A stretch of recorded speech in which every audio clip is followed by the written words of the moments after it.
इतनी परेशान क्यों हो? आराम से बैठो। तुम्हारे पिताजी के बारे में बोला, उसके लिए सॉरी। ये बताओ मुझे यहाँ क्यों बुलाया, क्या बात है? बचपन में 8वीं क्लास से ही तुमको लव करता हूँ, पर कैसे कहूँ कुछ समझ नहीं पा रहा था, तो एमडी कहेगा तुम्हारी परेशानी है। चलो बैठो। एक दिन तुम स्कूल नहीं आई, मैंने पूरा स्कूल ढूंढा, सबको तुम्हारे बारे में पूछा, किसी को पता नहीं था। फिर पढ़ाई के टेंशन में सब भूल गया, और जब तुम्हें बस में देखा तो सब कुछ याद आ गया। बस में एक नज़र देखा तो पहचान लिया कि तुम राधिका हो।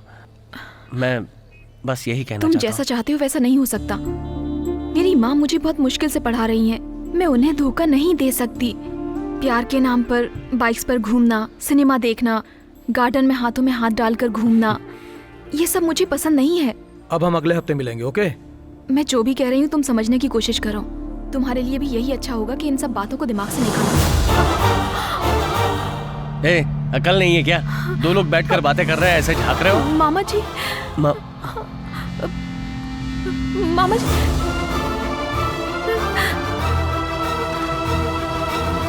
मामा जी, मामा जी,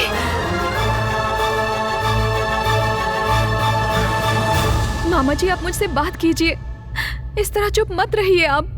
मैंने ऐसा कोई गलत काम नहीं किया है। गलत काम नहीं किया है ना, तो उसके साथ अकेले होटल तक क्यों गई? विश्वास कीजिए मामी जी, मेरा उसके साथ कोई संबंध नहीं है। जब तक तुम यहाँ हो जैसे चाहो रह सकती हो, लेकिन आज के बाद मुझसे बात मत करना।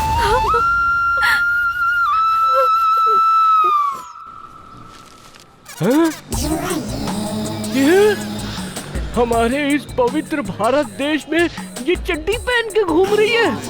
अभी बताता हूँ। रुक जा, रुक जा।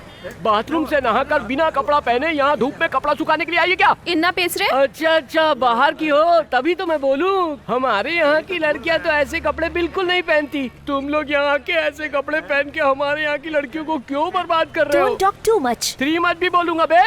ऐसे कपड़े पहन रही है, जांग दिख रही है, टांग दिख रही है, मटक मटक के चल रही है, हमारे को सबको बर्बाद करना चाहती है। ज्यादा बात करेगा तो तुझे ईव टीजिंग, दहेज उत्पीड़न, सास उत्पीड़न, भाई उत्पीड़न, साला उत्पीड़न, ससुर उत्पीड़न, लड़की उत्पीड़न, लड़की छेड़ना, पुलिस को तंग करना, पब्लिक जमा करना, ये सब मामले में तेरे को अंदर कर दूंगी। मैडम, औरतों को बचाने के लिए तो आपने इतने सारे कानून बता दिए, मर्दों को बचाने के लिए एक भी नहीं है। एक भी नहीं है। तो मुझे ये कमीज भी नहीं चाहिए, ये लो, मुझे लुंगी भी नहीं चाहिए, और ये वीआईपी की अंडरवियर भी मैं आज के बाद नहीं पहनूंगा। सेमेस्टर एग्जाम जैसे ही खत्म हो जाएंगे तो माँ के साथ 1 हफ्ता रह कर आऊंगी मैं।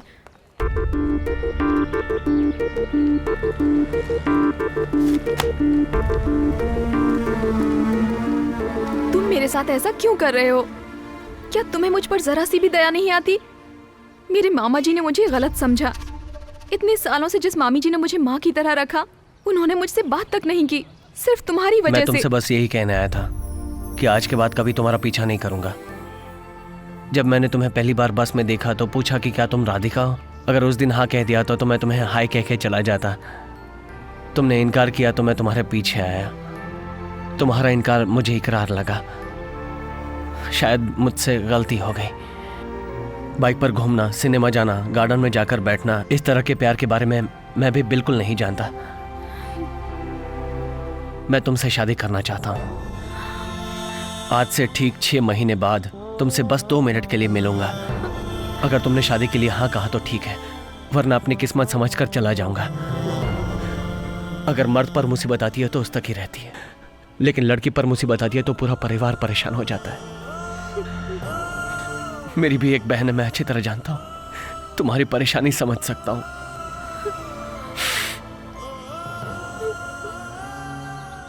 तुम्हें रेस्टोरेंट में बुलाना मेरी गलती थी, मुझे माफ कर दो।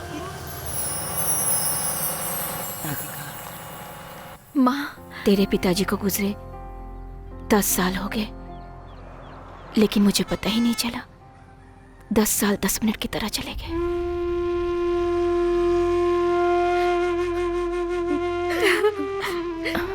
रो मत बेटी, रो मत। क्यों रो रही हो तुम लोग? मेरा बेटा मर गया इसलिए? नहीं बेटा, तू मेरी पोती नहीं, मेरा पोता है। हिम्मत से काम लो, दिल में विश्वास रखो, ऊपर वाला सब अच्छा करेगा। अरे जल्दी कीजिए, अगर ये बस छूट गई तो दोपहर में ही बस मिलेगी। दूसरी जात वालों को क्यों शामिल किया गया? क्या हुआ? मालिक मुझे ही देख रहे हैं। यही वजह है कि तेरी शादी नहीं होती है। माँ जी आप देखिए, आप देखिए मुझे देखिए।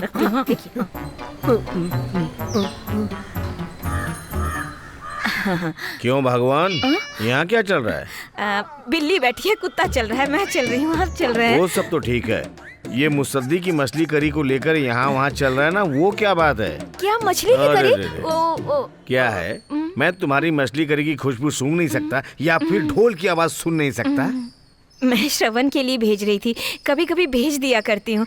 उसको मछली की करी बहुत पसंद है ना। तुम में अकल है या नहीं है? अगर उसमें कोई कुछ मिला दे तो क्या होगा?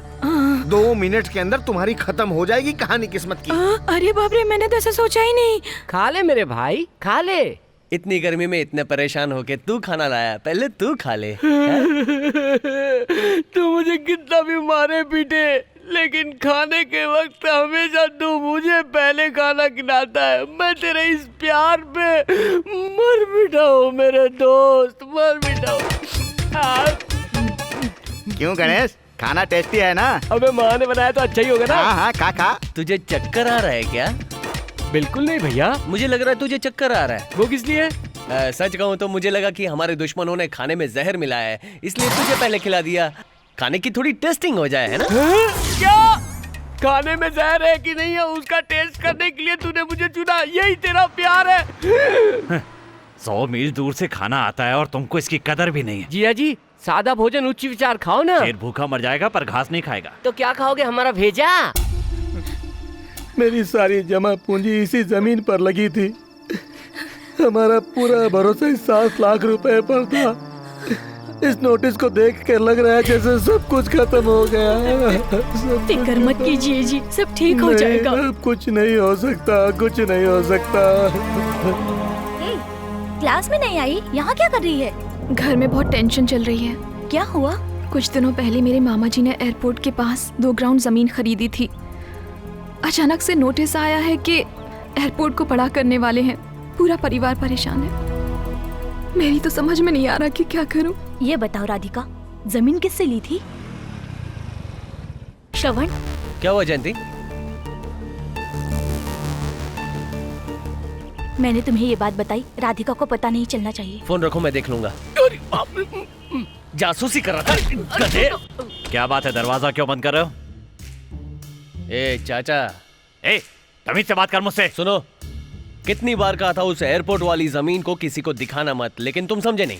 वो जमीन के कागजात तैयार किए और महुआ के रामनाथ को बेच दी। एयरपोर्ट को बढ़ाने का नोटिस मिलते ही वो पूरे परिवार के साथ मरने के लिए रस्सी लेने गया है। तुझे हाय लगेगी। अकेले नहीं खरीदी है, 160 लोगों ने मिलकर खरीदी है। उनके बारे में मुझे परवाह नहीं है, रामनाथ के बारे में अगर बताओ। हमारे स्टे को एयरपोर्ट अथॉरिटी वाले नहीं मानेंगे तो हम इसके लिए कोर्ट में जाकर अपील करेंगे। इससे बात करने का कोई फायदा नहीं है। सुन गणेश, हाँ। जल्दी जेसीबी राव को फोन लगा। अभी लगाता हूँ। अच्छा चाचा, पिछले साल गांव में घर बनाया था, खर्चा कितना हुआ था? 20 लाख। लेकिन तुम क्यों पूछ रहे? हाँ, उस 20 लाख के घर को 4000 में फिक्स कर दूंगा। क्या कहा? आधे घंटे जेसीबी के लिए 3000, पेट्रोल के लिए 1000, तोड़ने के लिए कह दूंगा, तोड़ देंगे। सिंपल है। क्या बकवास कर रहा है हेलो, तू? जेसीबी राव साहब हैं क्या?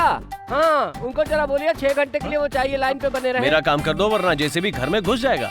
एक नया घर तैयार हुआ है, उस घर को तोड़ना है। नए घर को क्यों तोड़ना है? उसका वास्तु सही नहीं है ना। अच्छा बताओ मुझे क्या करना होगा? वो रोता हुआ परिवार मुस्कुराना चाहिए, वरना डीजल डाल के तैयार है। अरे फोन बंद करना। देखिए सर, आपने 2 साल पहले इस जमीन को 7 लाख में खरीदा था, मैं जानता हूँ। आज इसकी कीमत भले ही 10 लाख रुपए है, लेकिन मैं आपको 8 लाख रुपए ही दे सकता हूँ।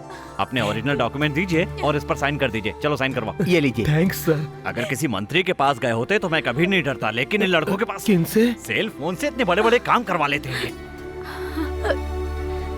बोल राधिका। वो जमीन वाली प्रॉब्लम सॉल्व हो गई है। ओनर खुद ही आकर सेटल करके चला गया। किसी ने रेकमेंड किया था। समझ नहीं आ रहा कि खुशी के मारे क्या करूं। एक काम कर, सिद्धिविनायक मंदिर जा, प्रसाद चढ़ा, नारियल चढ़ा, तेरे मन को शांति मिलेगी। ठीक है। आपने सही कहा, एमएलए साहब गलत रास्ते पर जा रहे हैं। नदी से बालू निकालने का कॉन्ट्रैक्ट इसने अपने बेनामी कंपनी के नाम पर ले रखा है। हर दिन 250 गाड़ी का परमिट लेकर 400 से 500 गाड़ी निकाल रहे हैं।